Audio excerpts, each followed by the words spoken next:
NN news live, आपकी आवाज। चुनाव आयोग अपनी विश्वसनीयता जनता के बीच खो चुकी है। पूर्व जिलाध्यक्ष विजय शंकर मेहता।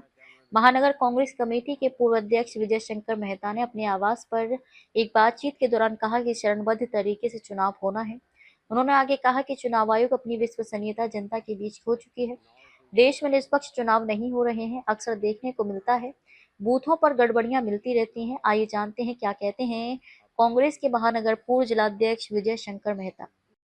हाँ गुरुजी, क्या कहेंगे? पहले तो अपना परिचय हमारा क्या, मैं विजय शंकर मेहता, महानगर कांग्रेस कमेटी का पूर्व अध्यक्ष। चुनाव पूरे भारत में कहीं न कहीं होगा और बिहार में प्रथम है, क्या कहेंगे, किस तरह से देख रहे हैं?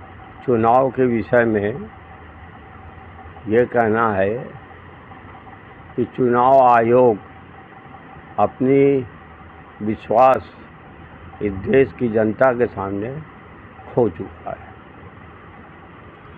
हम मानते हैं कि 2014 में महंगाई हुई थी, कांग्रेस के ज़माना था, तो भारतीय जनता पार्टी के लोग पूरे देश में ये नारा लगाए थे कि मोर सैया तो खूब ही कमात हो और महंगाई डाइम मारे जात हो। तो महंगाई के खिलाफ इस देश की जनता ने भारतीय जनता पार्टी को मैंडेट दिया और 2014 में भाजपा की सरकार बनी। आदरणीय प्रधानमंत्री नरेंद्र दामोदर दास मोदी जी प्रधानमंत्री हुए।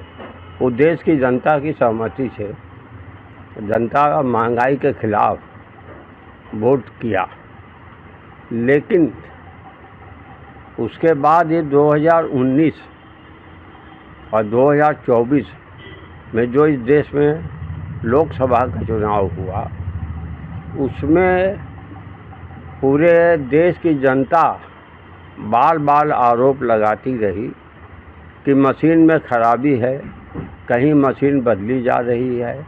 ऐसी घटनाएं पूरे देश में मिली। तो देश की जनता अपना विश्वास चुनाव आयोग पे, जनता का विश्वास हट गया है। और जिस तरह का 2024 में चुनाव हुआ, जो 19 तक के चुनाव में लोग कह रहे थे बेईमानी हो रही है, लेकिन 24 के चुनाव में जब चुनाव आयोग ने चुनाव खत्म होने के बाद पूरे हिंदुस्तान में, पूरे देश में वोटिंग खत्म होने के बाद उन्होंने चुनाव परसेंटेज डिक्लेयर नहीं किया और एक हफ्ते बाद, 10 दिन बाद या 5 दिन बाद उन्होंने जो चुनाव परसेंटेज डिक्लेयर किया, उसमें 1,07,00,000 वोट बढ़ा दिए गए चुनाव आयोग की तरफ से, जिसके वजह से पूरे देश की 542 लोकसभा में एक सीट पे 25,000 वोट का फर्क पड़ा।